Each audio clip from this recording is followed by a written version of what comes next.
News that masks can be removed for the millions of Americans who are vaccinated has been met with relief by many. But parents with children under the age of 12 are left wondering, what does this mean for their kids?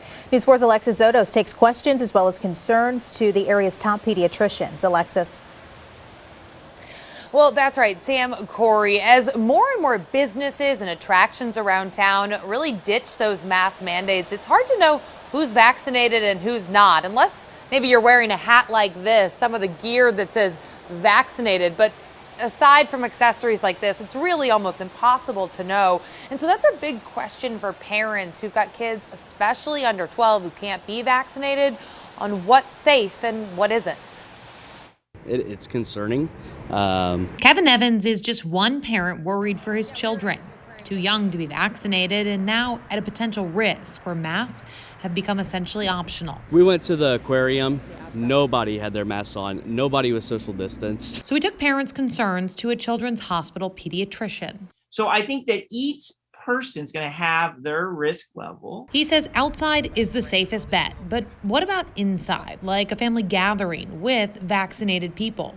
I would say that for the most part, you probably don't necessarily have to do masks. The grocery store or an attraction? We have learned that masks are super effective. They provide us a extra level of protection.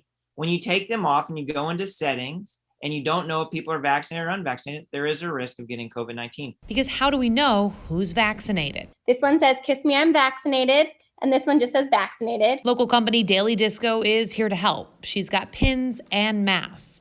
We're doing the masks that say vaccinated. Accessories aside, parents must still wonder. You get quite a lot of people that don't get vaccinated, or they're not wearing their mask and they're not vaccinated, which does put people with disabilities or kids or things like that who can be at risk. While children are at a much lower risk for getting COVID or getting a serious case of COVID, it's not zero.